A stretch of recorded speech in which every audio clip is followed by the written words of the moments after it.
welcome on stage Usiswethu Lebohile and PJ Power. Let's give them another loudest round of applause, and I hand over to the facilitators. Good afternoon, everybody, and welcome. I'm being exposed that yes, I'm a year older today, but hopefully it doesn't show on my face.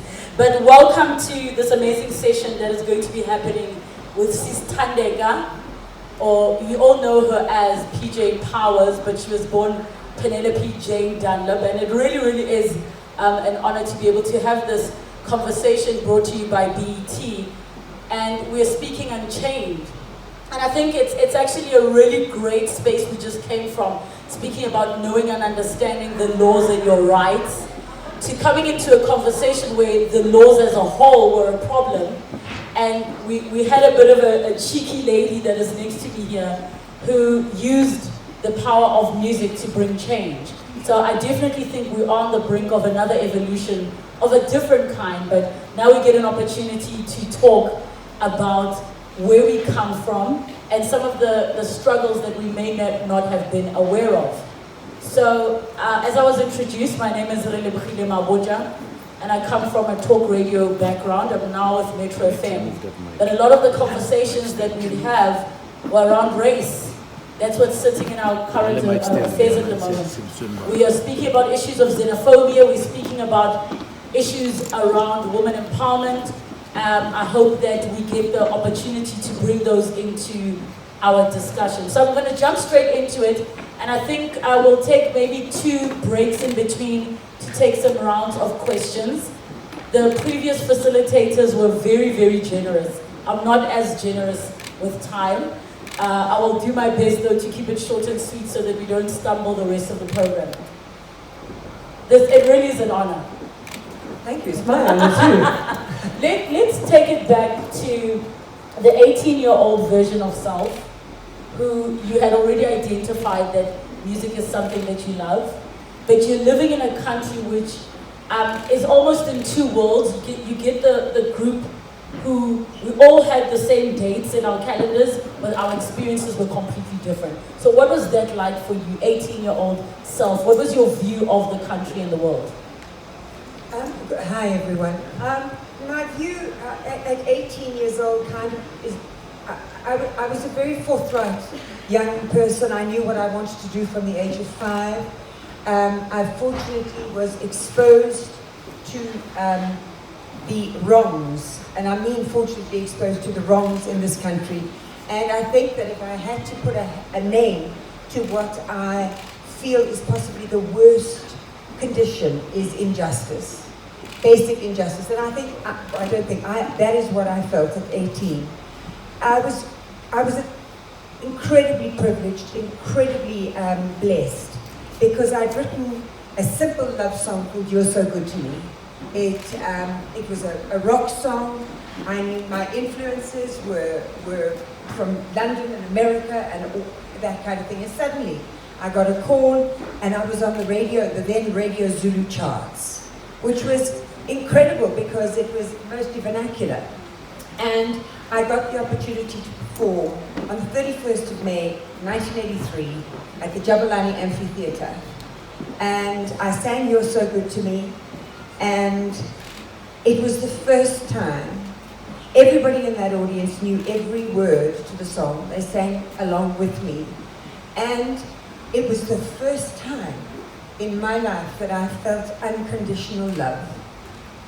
That is the honest to goodness truth. It was the first time that I felt safe in the middle of this mayhem that was happening in this country in 1983. I felt completely safe and completely loved.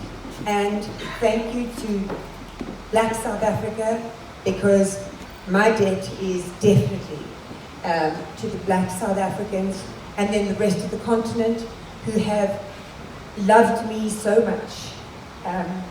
One doesn't want to get emotional, but one does, and I am a blessed person and a very thankful person. So I'm thinking to myself, back then, I always find that any of the activists that I've met didn't make a decision. They didn't wake up one day and say, I'm going to be an activist. You know, they were always passionate about something. So when were you aware that you were willing to be banned? You're willing to do things that the government was actively telling you not to do? When did you realize, okay, now I know how far I'm willing to fight this cause, whatever that cause within you was?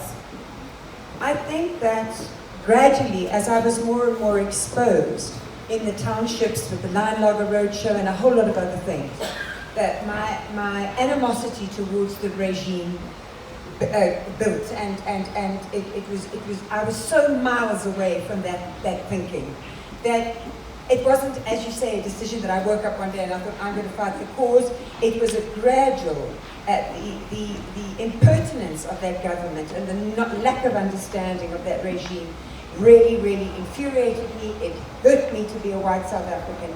And I made the decision. What I made the decision to do was not to be fearful of these people. I had the great honor of recording with Margaret Singana when I was about 23 years old. And I remember her clearly saying something to me, which is, there is nothing to fear but fear itself.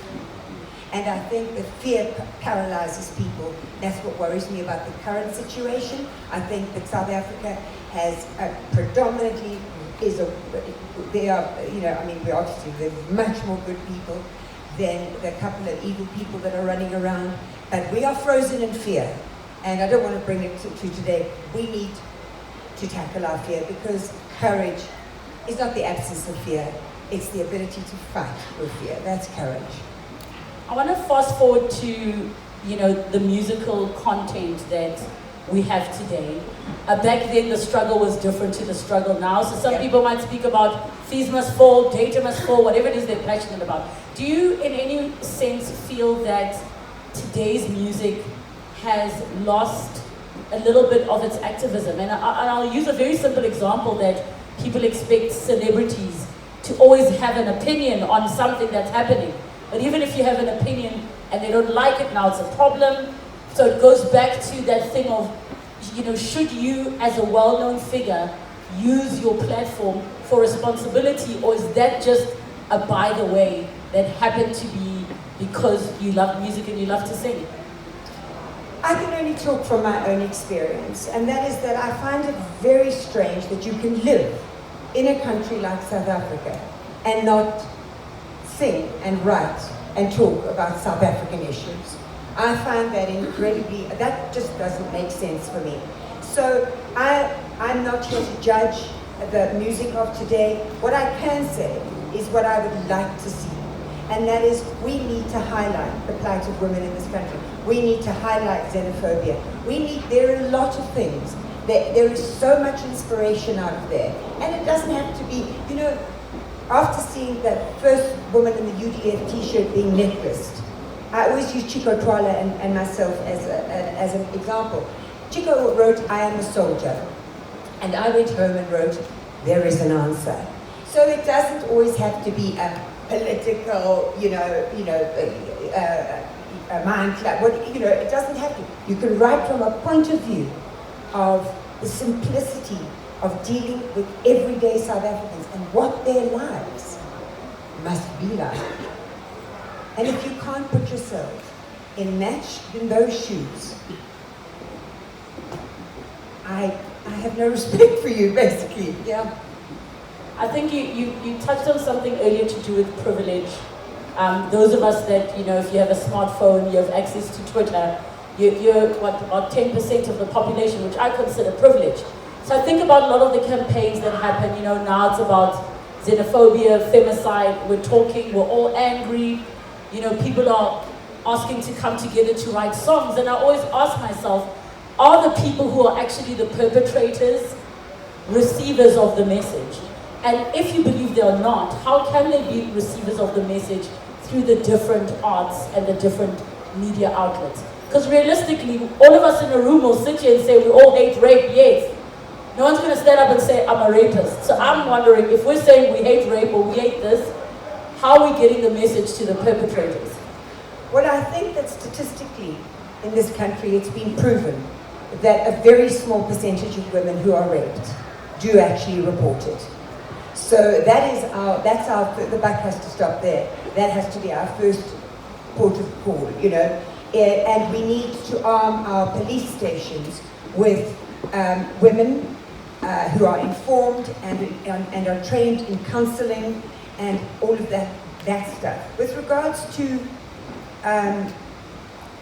the messages, I think we must be very careful that we deliver one message. You know, I spoke to the person that had got into the home of the Vietnamese guy that was doing all the rhino poaching and was head of all of these big cartels that come in here.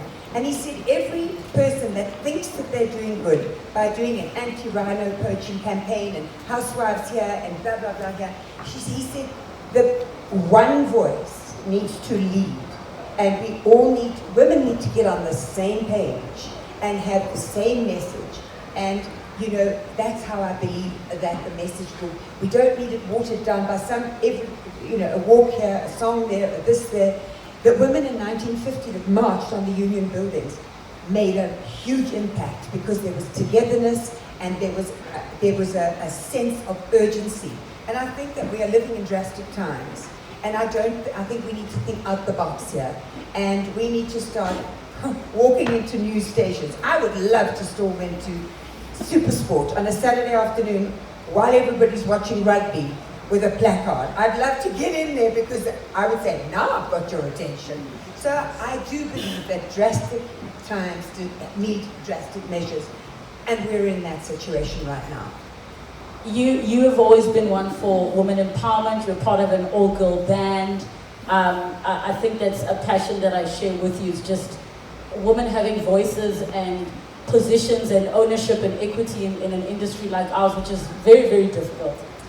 I'm curious as to what your messaging would be, because you're saying one voice, one this.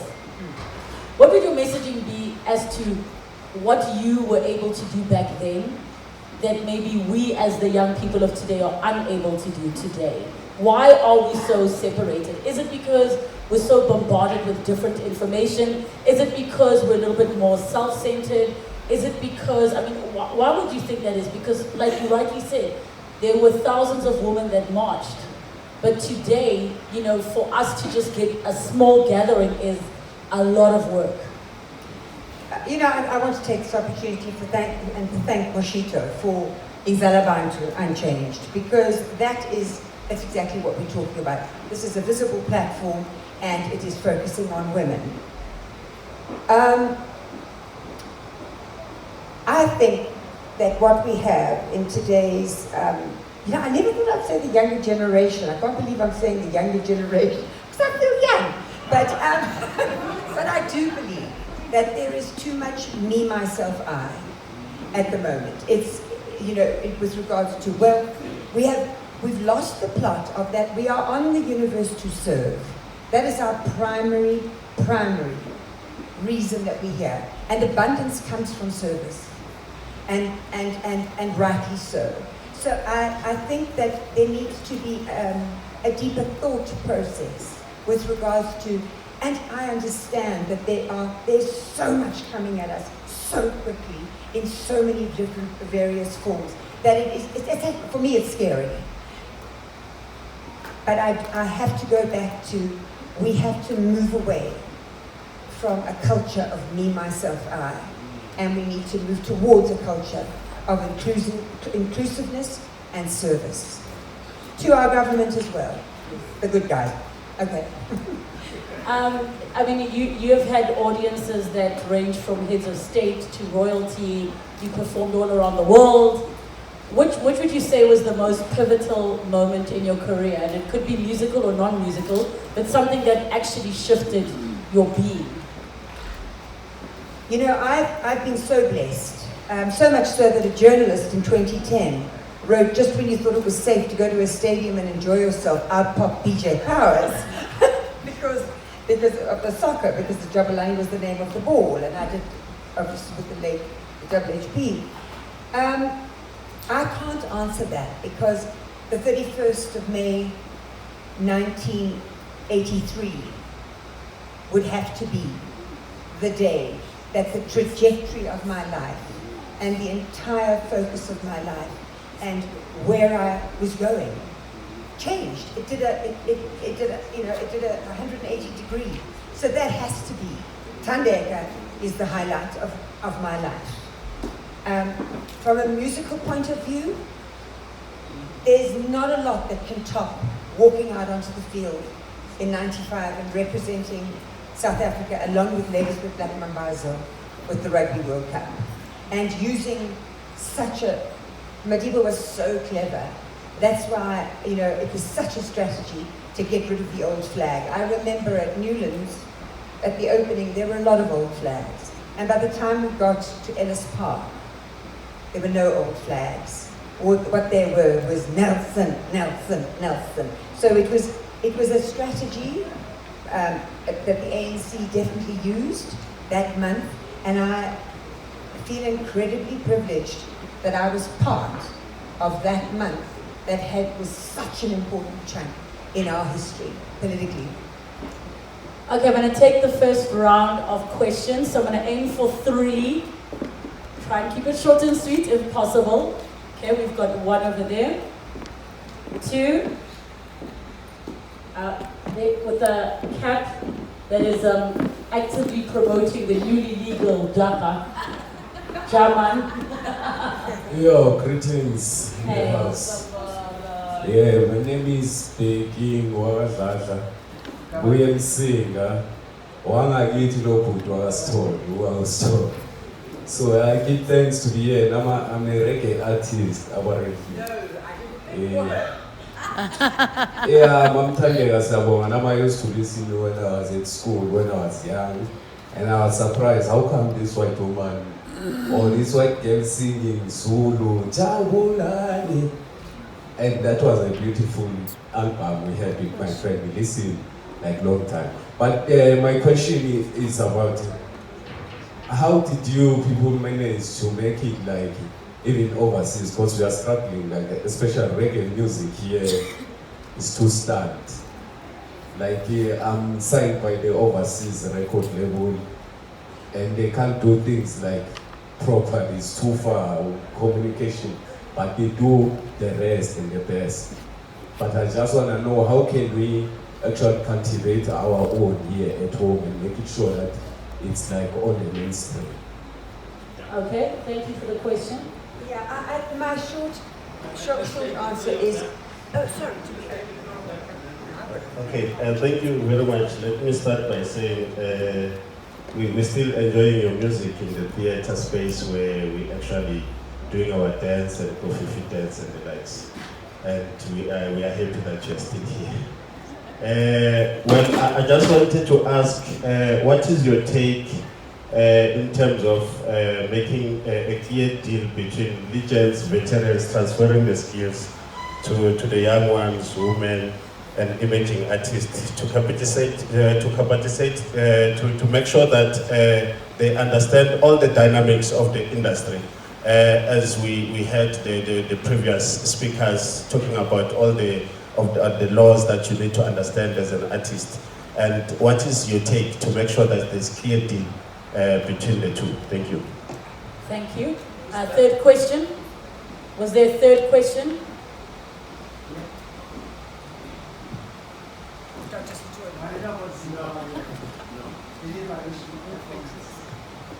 Thank you.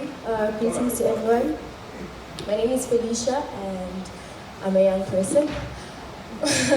My question is, when I look around, obviously I don't see the large number of young people, young artists, and everybody who's here, I don't believe there's actually enough number of people that are going to go back to the townships where we know a lot of artists are from to actually share this information where we are talking about here with, understand? So my question is, what is the reason to have such amazing and empowering events, meanwhile it's not reaching the target market? For example, I'm from Diepsloot and I never heard anything about Moshido until I came across All Africa Media, which is a leadership thing, and it doesn't accommodate 100 young people.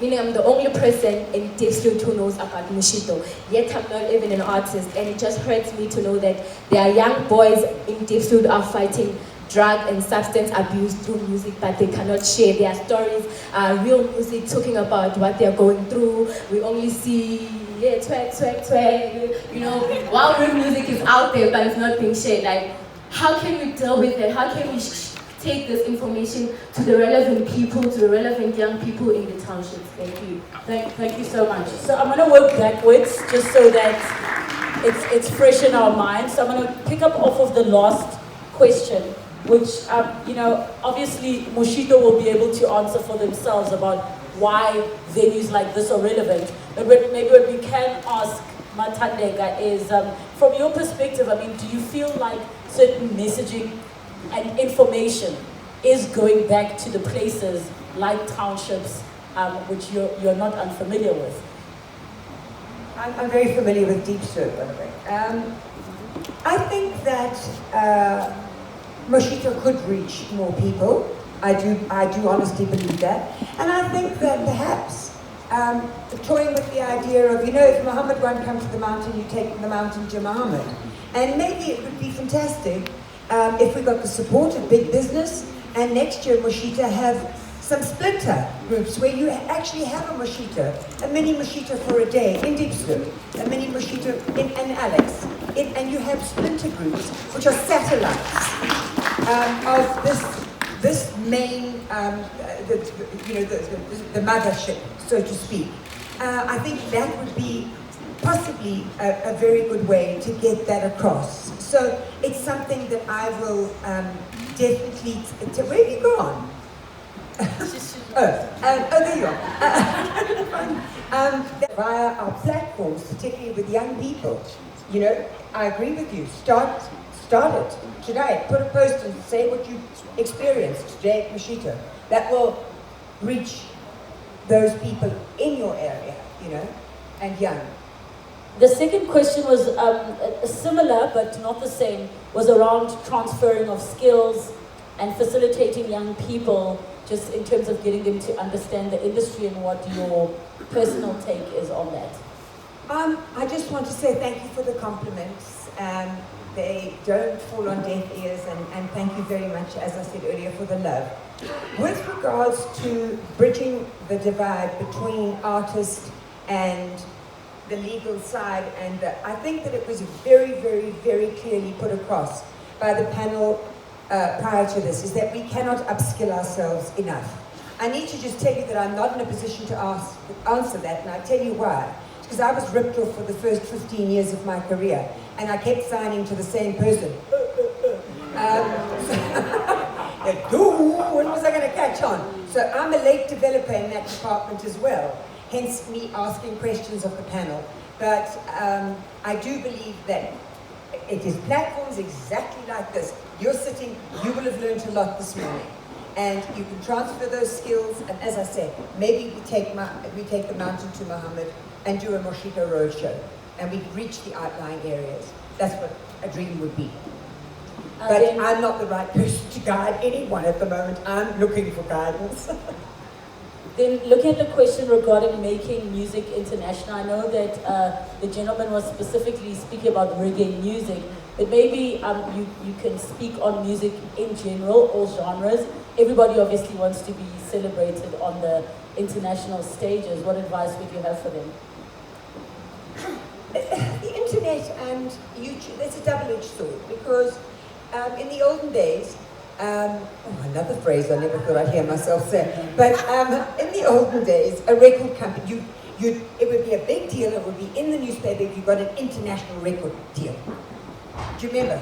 No, Mum? Okay. So that was it. You went for an international record deal. Now, music is, as you put music onto the platforms, it is international. So I think that to feed the platforms more often, not just drop your single. In fact, my management company had a meeting with somebody the other day that was very enlightening for me, is that show your presence on these platforms over and over again, whether it be with a demo, or a video, or show the presence. Because you are immediately an international artist the minute that you so dangerously press the button to let everybody hear your music. Apropos reggae music, all I can say is that it is with great sadness for me that Lucky Dube, who was an icon of reggae music internationally and came from here, was so brutally murdered. I'm not sure how many years ago. It was a great loss. We do need, I love reggae, we do need to develop in South Africa, not another Lucky Dube, but we need some iconic reggae artists because they will spearhead and we will re-recognize, because I do believe that reggae has kind of got lost since the loss of Lucky. And I think that it is just, we need to bring that up. We need to approach radio stations to play some reggae stuff. We need to actually evolve it as a culture again. I think it's got to, I believe it's a little lost. Yeah. Okay. Look, I think that's a much bigger conversation, but I completely agree. I mean, I used to remember when I shouldn't have been out, that I was dancing at Horror Cafe because they'd have weekly reggae nights. That's how much I loved reggae, and you couldn't even tell what time of day it was because we were dancing till the early mornings.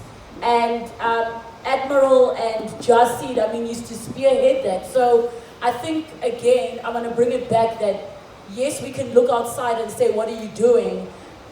Or you can look at self and say, what can I do? Or what will I do? And I think that will just also bring us to the closing of our conversation. I think I absolutely admire your career. A lot of things some might have looked at as that was a chance, like ooh, it was a lucky break. But I think had you not been the type of character that you are, the story wouldn't be continuing as it is. For you to be the ambassador of Moshito, for people to still celebrate your iconic song Jabulani, who, when I was working with WHP, he kept saying to me, we chose the song for one of our episodes and he was a judge and he's like, yo man, she doesn't know she wrote that song about me. You know, the late Jabba, he kept saying that, you know. So I think about everybody who has a different experience with your music and the fact that it's still timeless, it's still classic, we can still relate to you. I hope we reach a point where we're no longer surprised by a white person singing Isizulu. I hope we can reach that point where it's no longer like, yo, what a shock. It's crossover, I think, and I hope that it becomes the norm. What are your closing words for the panel this morning? My closing words are, sorry, a bit of self-promotion. My new release, I Got Faith, will be on the platforms with two young guys from Pretoria called Skiv and Cash. It's a song about what we should all be doing, is having faith in the good people and fight the good fight and be involved. Please be involved in our country. We don't need any more commentation. We need involvement. We don't need any more codesas. We need involvement. We need action. And that is our responsibility. We can't always point to Pretoria. We, as South African citizens, have to make sure that we do not scare away foreigners. We, as South Africans, have to make sure that women are not raped and abused and murdered.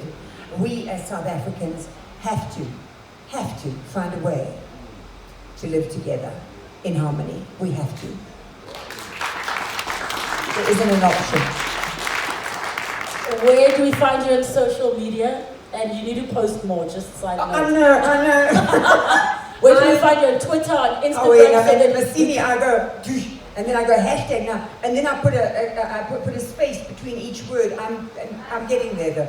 But you can find me on the PJ Powers on Instagram, PJ Powers /Tandega on my Facebook, and PJ Powers 1. I don't know who's 0 or I don't know, but PJ Powers 1 on Twitter. Thank you so much for this conversation. Always too short. We always have more questions, and I'm sure many people want to know more about your story. Dr. Sithole was hinting about your journeys in Zimbabwe. I am calling to the universe that we will be able to continue this in a different platform and get your message across. Thank you so much. Thank you so much, Moshito, as well. That will be the end of the session. Thank you.